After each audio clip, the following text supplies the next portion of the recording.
Muy buenas noches. En este día de hoy estamos con la grata de una persona muy interesante, muy importante dentro del medio de la educación. Es el señor José Antonio Alaña Ricalde, cirujano dentista de profesión, especialista en ortodoncia y ortopedia maxilar, doctorado en estomatología, con doctorado en ciencias de la salud, posgrado en farmacología y endodoncia. También tiene un posgrado en estadística y ética e investigación científica, ¿no? Es docente actualmente de pregrado y de una segunda especialidad. Y bueno, el día de hoy nos acompaña para poder resolver nuestras dudas y ayudarnos con el trabajo de pedagogía y universidad. Muy buenas noches, querido docente. Buenas noches.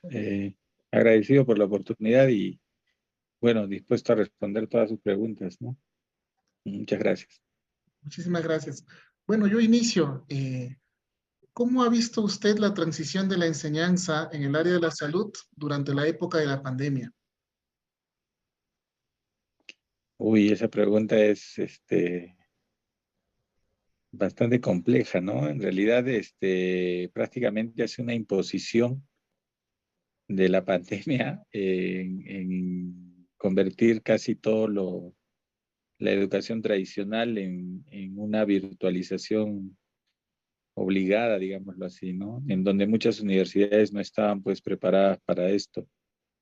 En este caso puedo decir que la casa de estudios donde yo laboro, que también es mi alma mater, porque yo he estudiado en esta universidad, yo laboro en la Universidad Andina del Cusco, entonces desde unos años atrás hemos tenido ya plataformas virtuales, las cuales pues hasta el momento de la pandemia era utilizado casi por un pequeño porcentaje de docentes.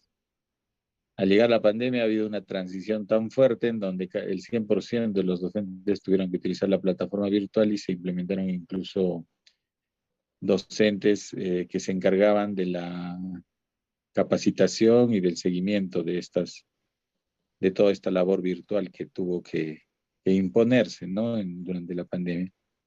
Entonces hemos tenido que valernos de la tecnología para poder solucionar un gran problema que era continuar con la educación desde nuestras casas, en vista que no podíamos ir a los centros de estudios, a las aulas, por motivos de pandemia. Entonces, esta transición ha sido muy fuerte en otras universidades. Tengo entendido que otras universidades recién han tomado muchos meses como para poder adaptarse, ¿no? Para otras han sido mucho más fáciles y otras han tenido una transición mediana, ¿no? Como es el caso de la Universidad Andina. Bien, buenas noches, estimado docente. Justo Buenas con esta noches. transición que usted está mencionando, no sé si podría brindarnos algunos detalles acerca de las limitaciones que usted ha podido percibir en los docentes y en las instituciones en esa época de transición. Claro que sí. Bueno, ya mencioné, ¿no? Que el uso de la plataforma virtual pues, prácticamente no era algo normado por las, por la ley universitaria en primer lugar, ni tampoco por normas específicas. Nosotros dentro de la universidad sí lo teníamos. Había otras universidades que quizás recién lo han adquirido en plena pandemia. En cuanto a limitaciones, yo te voy a resaltar algo muy importante, ¿no? Y esto sobre todo con docentes, bueno, yo no soy tan joven, he nacido en una transición en donde yo he vivido la transición de lo que es lo analógico a lo digital. Entonces, se podría decir que entre comillas que me he adaptado de manera media, pero ha habido docentes mayores que yo que han tenido muchas dificultades para poder adaptarse a esta virtualidad, ¿no? Tenían muchos inconvenientes para conectarse, para poder cargar los materiales de trabajo, para poder utilizar la plataforma. Sin embargo, conforme iba pasando el tiempo y con ayuda de docentes más capacitados, hemos logrado que estos docentes pudieran familiarizarse bastante con la plataforma virtual, ¿no? Entonces, creo que esa limitación ha sido superada, sin embargo, creo que ha sido un común denominador en muchas universidades, ¿no? Sobre todo con los docentes que definitivamente tienen una trayectoria muy grande por su edad. Sin embargo, el pasar a una virtualidad así abrupta, sin una transición suave, definitivamente los ha impactado, ¿no? Es como que en un accidente pierdas una pierna y tengas que aprender a vivir con eso, definitivamente al principio va a ser súper chocante. Sin embargo, es algo que pasó más o menos en ese sentido. Y otra limitación que la voy a resaltar es que nosotros no estamos acostumbrados a la virtualidad. He tenido estudiantes que definitivamente, y me consta, no solamente en el pregrado y en el posgrado, que aprovechando la virtualidad definitivamente estaban haciendo otra cosa, ¿no? Y cuando se les preguntaba algo dentro de la sesión de clases, bueno, o estaban en bulla, o estaban caminando en la calle, o estaban haciendo otra cosa, y no necesariamente pues atendiendo a la clase como debería ser. Entonces, esa limitante más va a nuestra propia forma de ser, ¿no? Yo, a criterio propio, y te voy a decir, esta es una opinión personal, creo que el Perú, el Cusco, y donde yo laboro, y podría de repente expandirme más, Latinoamérica no está, la más gran mayoría no está preparado para la virtualidad porque compartimos labores, ¿no? Estamos en clase y al mismo tiempo estamos haciendo otra cosa. Y esas son dos limitantes muy grandes, ¿no? Que definitivamente en algún momento se van a superar, sí, pero ahí tiene que manejarse muchos factores. Bien, y continuando con la siguiente pregunta, ¿usted ha sentido que la educación en el nivel superior ha cambiado en este tiempo, refiriéndonos al periodo 2019-2023? Sí, sí, efectivamente, la educación a nivel superior actualmente ha cambiado, y se podría decir que las universidades actualmente, vamos a decirlo así, estamos en una carrera de competitiva entre quién adopta más recursos aprendidos de esta virtualidad, ¿no? Yo le voy a dar un ejemplo, en la Escuela Profesional de Medicina, que es una de las escuelas afín a la Facultad de Ciencias de la Salud, donde laboro, están con una tendencia muy fuerte hacia la simulación, en vista de que ellos se han visto prácticamente cortados, digámoslo así, a la mitad durante la pandemia, en el sentido de no poder ni siquiera participar en los hospitales, ni como personal de apoyo, porque definitivamente el COVID nos ha abrumado, nos ha arrasado prácticamente, y lo que ocurrió fue que en salvaguarda de los estudiantes, pues no se les permitía el acceso. En ese sentido, la estrategia que adoptó la Escuela de Medicina fue virtualizar uno y comenzar a utilizar educación con simulación, ¿no? Entonces, para esto existen una serie de herramientas. Un ejemplo es una tableta anatómica en donde ya no se tocan cadáveres, sino prácticamente es una tableta de tamaño de una persona de 1,70 m, es enorme la tableta, es touch screen, o sea, la pantalla es táctil, y entonces tú puedes agarrar ahí y aparece toda la anatomía, le sacas la piel, ves los músculos, le sacas los músculos, ves el esqueleto, le sacas eso, también puedes ver el trayecto nervioso, y es un simulador muy potente que ha adquirido la universidad y que definitivamente pues ha mejorado en cuanto a tecnología, pero también ha sido a raíz de problemas que hemos tenido con la pandemia. Entonces, ahora la dirección de simulación que tenemos en la universidad se ha potenciado de tal manera que prácticamente muchos de las enseñanzas son con simulador, ¿no? Ya no con paciente. lo que ocurre en otras latitudes, ¿no? Tengo entendido que en Norteamérica y en Europa mismo es bien difícil que en el pregrado estés agarrando a algún paciente antes de graduarte, ¿no? Entonces, sí ha cambiado. En Latinoamérica era todo lo contrario, ¿no? Nosotros íbamos a hacer campañas, atendíamos, estábamos recién estudiando y ya hasta éramos doctores, ¿no?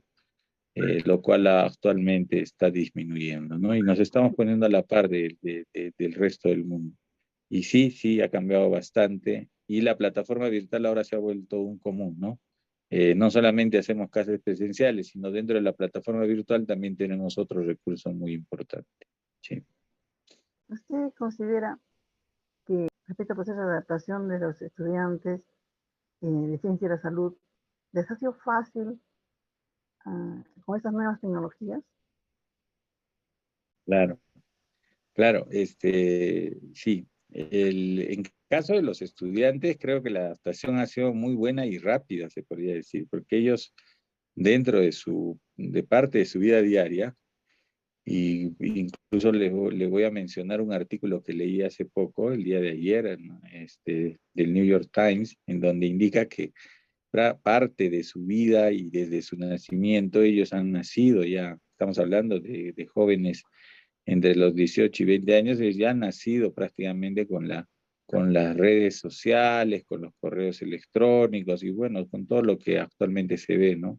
Entonces la adaptación de ellos ha sido súper fácil, en realidad. Creo que incluso se han dado casos en donde el estudiante ha enseñado a ingresar al docente, ¿no? El docente estaba con dificultades en su audio, en su video, para ingresar a Zoom, para ingresar a estas plataformas de videoconferencia. Y lo que ocurrió fue que el estudiante mismo le apoyaba al docente, ¿no? Entonces, para ellos no ha habido mayor problema en cuanto a la adaptación.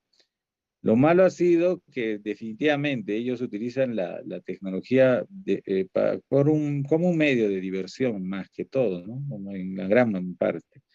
Y no utilizan la tecnología para otras cosas como, por ejemplo, educación, búsqueda bibliográfica, etcétera, etcétera. Entonces, ahí ha habido de repente una situación disruptiva en el sentido de que el docente ha tenido que capacitarse de manera muy rápida para poder competir, ¿no? Con la gran y rápida adaptación de los estudiantes.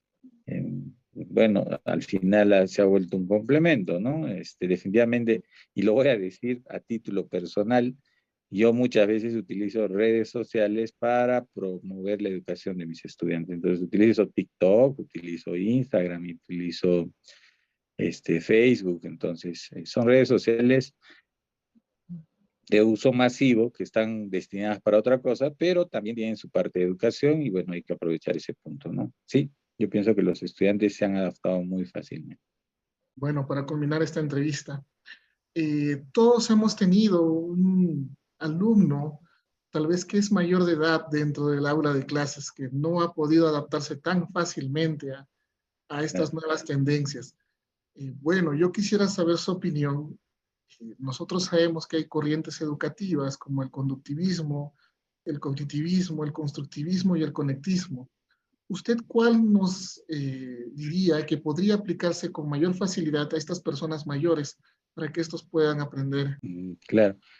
Mire, dentro de lo que es, yo soy magíster en docencia, como lo dijiste en su momento, y dentro de mi formación como docente universitario, siempre se ha hablado de que la mejor forma de la enseñanza actual es en base al constructivismo, ¿no? En construir conceptos a partir de bases teóricas, etcétera, etcétera, ¿no? Bueno, esto no se le tiene que quitar a la educación en el adulto, porque al margen de la educación básica, que es en personas en formación, en crecimiento, en un adulto lo que se le tiene que formar es el sentido crítico. Y el sentido crítico de una persona es, bueno, decidir a lo largo de su vida profesional cuál es la mejor opción dentro de su labor, ¿no? Y esto tiene que ser pues con respaldo, no puede ser, bueno, en algunos casos, y hay que ser sincero, ha sido también en sentido empírico, ¿no? En base a la práctica, ¿no? Yo he aprendido de esta manera, siempre me ha resultado bien, entonces lo sigo haciendo. Sin embargo, el rigor científico siempre se ha dado y de comenzar desde la base y construir algo, definitivamente es la base de la enseñanza actual. Que a esta la tenemos que adicionar el hecho de utilizar medios tecnológicos, pues nos manda a lo que es la nueva tendencia, que es el conectivismo. Hay un problema con el conectivismo, ¿no? Y es mi apreciación crítica, ¿no? La información está al alcance de la mano, ¿no? Uno pone un video hasta para hacer un plato de comida y no necesita pues una receta, sino ya tienes hasta videos de 1 minuto para hacerlo rápidamente, sin problemas. Entonces, y estoy hablando de algo tan simple como eso. Entonces, la información está ahí. El docente no se ha vuelto un sabelotó, sino ahora prácticamente es un facilitador de información, ¿no? ¿Dónde está la mejor información? ¿Cuál es la mejor calidad de información? Y definitivamente utilizando los medios tecnológicos van a ser la forma más rápida, más fácil y quizá de mejor manera o mejor aceptada para un adulto, ¿no? Creo que incluso adultos mayores, estamos hablando de aproximadamente 40, 45, 50 años, ya se han acostumbrado también a esta nueva tendencia que son las redes sociales, los videos cortos, las noticias leídas en plataforma. Tengo entendido que ya nadie compra periódico, ¿no? En realidad, y la información que ya ni siquiera ven en un libro, sino todo es buscado por publicaciones que están colgadas en Internet. Entonces, definitivamente el conectivismo se va a volver parte del constructivismo y algo que va a hacer que el estudiante, la persona adulta, tenga que aprender y, bueno, sin quitar lo que es el sentido crítico, ¿no? El decidir, a pesar de la gran cantidad de información que puede existir en la red, cuál es la información más válida para cada uno o para cada profesión, ¿no? Hablemos ahí del ser autodidacta, ¿no? Prácticamente el profesor a lo largo de los años quizá también deje de existir, porque la información va a ser, como te digo, en algún momento, y ya está viendo esto en la inteligencia artificial, de que uno le va a preguntar algo a la máquina y esta te va a responder, pues, de manera muy rápida y más fácil que un profesor o que un docente, ¿no? Entonces, el conectivismo es lo que nos va a llevar al futuro en realidad, ¿no? Esa sería la tendencia actual y futura.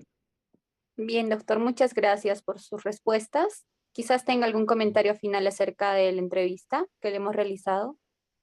Como les repito, es la primera vez que tengo esta entrevista. Agradezco de manera muy efusiva, se podría decir, la entrevista que me están haciendo y algo para resaltar es que las preguntas que que me han indicado, te dan a pensar de qué manera todo este proceso a lo largo de estos años se está dando en cuanto a educación superior, ¿no?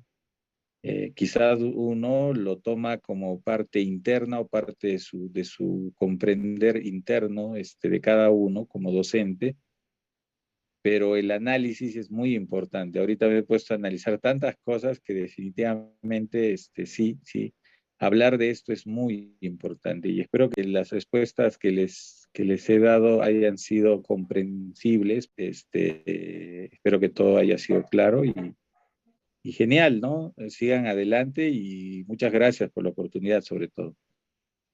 Gracias. Bien, doctor, agradecemos su participación y culminamos la entrevista. Muchas gracias. Hasta otra oportunidad. Gracias a ustedes. Hasta luego. Gracias, muchas gracias.